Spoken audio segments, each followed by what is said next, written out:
Halo semuanya, perkenalkan nama saya Billy Kurniawan dari kelas LN01.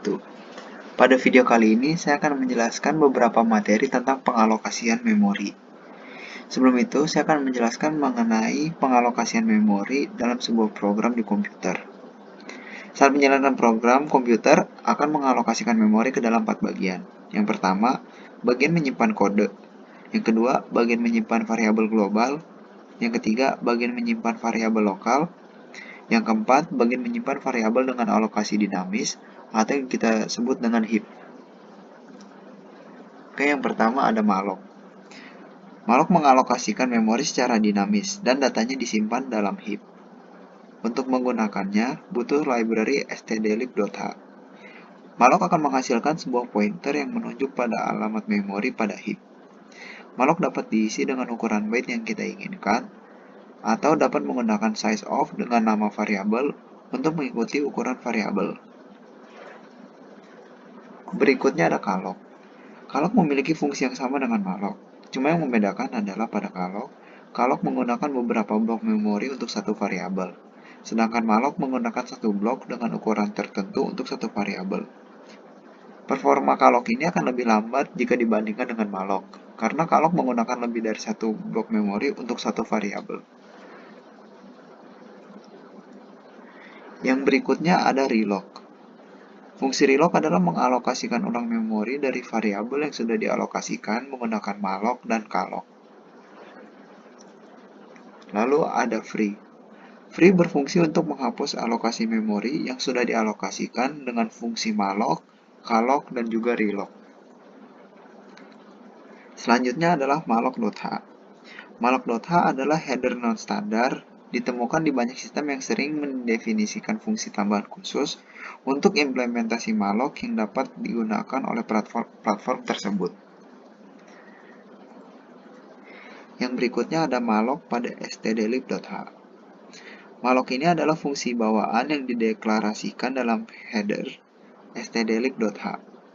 Malloc adalah nama pendek untuk alokasi memori dan digunakan secara dinamis untuk mengalokasikan satu blok besar memori yang berdekatan sesuai dengan ukuran yang ditentukan. Yang berikutnya ada malloc pada malloc.h. Malloc pada malloc.h banyak ditemukan ketika akan memberikan fungsi khusus tambahan dan keduanya sangat berkaitan saat digunakan. Yang berikutnya adalah dynamic memory allocation. Dynamic memory allocation terjadi di heap yang menyimpan variabel dengan alokasi dinamis. Dan di sini, memori bisa dialokasi dan didealokasikan tanpa urutan tertentu atau secara acak, sehingga user memiliki kebebasan untuk mengalokasikan memori sesuai dengan kebutuhannya pada saat runtime. Yang berikutnya, static memory allocation. Static memory allocation terjadi pada stack memori yang menyimpan variabel lokal dan stack memori tidak fleksibel, karena memori harus dialokasikan secara berurutan, sehingga kita tidak bisa mengalokasikan memori secara acak semau hati kita yang membuat memori tersebut bersifat tetap dan tidak dapat diubah lagi ketika program dijalankan. Yang berikutnya adalah aloka. Fungsi aloka adalah mengalokasikan ukuran byte dari ruang yang ada di stack pemanggilnya. Ruang sementara ini akan secara terotomatis bebas ketika fungsi aloka dipanggil.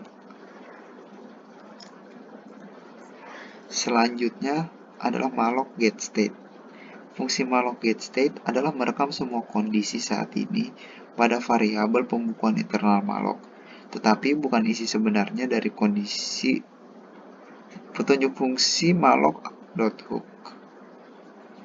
Kondisi direkam dalam struktur data opak yang bergantung dalam sistem alokasi secara dinamis melalui malloc, dan petunjuk struktur data tersebut dikembalikan sebagai hasil fungsi.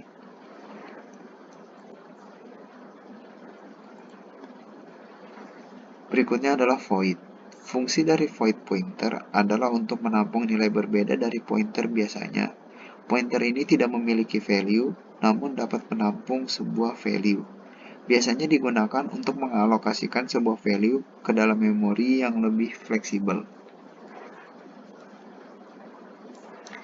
Yang berikutnya ada malloc usable size.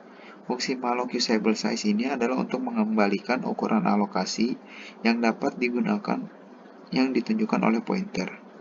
Nilai pengembalian mungkin lebih besar dari ukuran yang diminta selama alokasi. Perbedaan apapun antara ukuran alokasi yang diminta dan ukuran yang dilaporkan oleh malloc usable size tidak boleh bergantung, karena perilaku tersebut sepenuhnya bergantung pada implementasi. Yang berikutnya adalah malloc trim. Malloc trim adalah untuk melepas memori bebas dari heap. Malloc trim juga berfungsi untuk mengembalikan nilai 1 jika memori benar dilepaskan kembali ke sistem atau akan bernilai 0 jika tidak memungkinkan untuk melepaskan memori apapun. Itu adalah beberapa materi tentang pengalokasian memori. Semoga dengan video ini kita semua dapat menambah wawasan kita. Terima kasih.